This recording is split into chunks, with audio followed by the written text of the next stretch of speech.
today is one of those really difficult conversations because we're talking about the characteristics of the unenlightened. Ooh, what is that? We're about to unpack that for you. But as we begin today, I want to ask you to do one thing. Please don't judge. Listen with an open mind.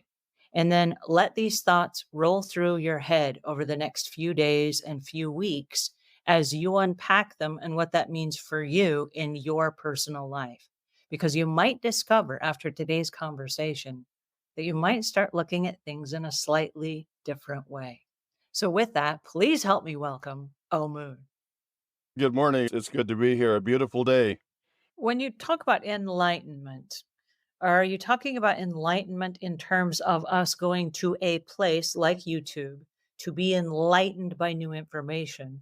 Or is it possible that enlightenment can come from within? You talked about a monk who may spend his time becoming enlightened. And for many of us, we have visions of a monk on a hillside somewhere at sunrise, sitting in the lotus position and meditating, for example. Does enlightenment come from within or without? There are different levels of enlightenment. There are different kinds of enlightenment, from connecting to the divine down to personal growth. If you're on a quest for knowledge, enlightenment comes by going to YouTube and typing in how to do it yourself. Or if you have a particular interest in unity energy, free energy, if you will, or multidimensional energy, such as scalar frequencies and vortex math and those kinds of things. All of those things are available if you're searching for knowledge. You can go any direction that you want to go. You can improve yourself. You can become enlightened in any area that you want to become enlightened in. There are limitless areas that you can research and become interested in. If you pick one and you research it and you spend some time with it, you will become one of the authorities in that thing, because not very many people will look into things in depth.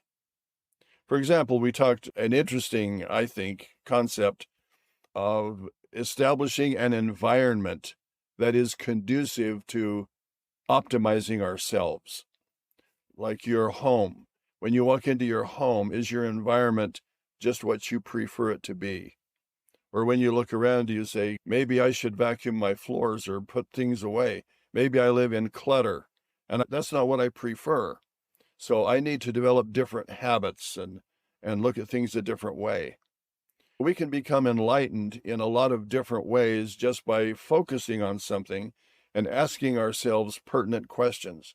Life is developed and progress is made, and our journey is complete as we ask ourselves meaningful questions.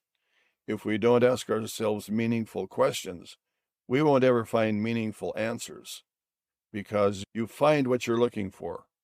Why do you always find things in the last place you look for it? Because you found it. So that's Because the you last found it. place.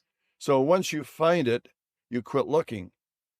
But if you were to continue looking, you would probably find other things. In fact, once in a while, I'll go through a box that I haven't been through in a long time, and I'll find something that meant a lot to me in years past. It has a lot of memories, and I haven't thought about it in a long time, but here it is in this box. If I hadn't continued searching after I found what I was looking for, I wouldn't have found this that's really meaningful to me, that can impact my life in a positive way. Always keep looking for things, looking for new ideas, looking for better ways. A lot of times we do the same job over and over again, but is there a better way to do the job? Is there a more efficient way? Is there a more time constructive way to do it? Every problem has numerous solutions. I'm involved with a person who's on a building project, and when they build, they'll start building the first things that comes to mind. And I will say, there are other possibilities. If we did it this way, maybe it would have this effect. And if we did it that way, it would have that effect. There's maybe one that's the better way to do this that will give us a better result, rather than just doing the first thing that comes to mind. It's interesting that a lot of times we think about everything the same way, but there are different ways to think about different things. And there are different strategies that you can use in your thinking process. And you can combine different strategies to make your thinking more profound and more effective. In honor of your time, I will let you go, but I really enjoyed today's conversation. This is the highlight of my week. I love looking forward to these conversations when we can dig below the surface and we can ask different questions of each other and of ourselves, because it is in these moments that we say, wait a second, the world is different than I actually thought it was. And that gives us a chance to go out there and be somebody new and a better version of ourselves. Thank you for having me today.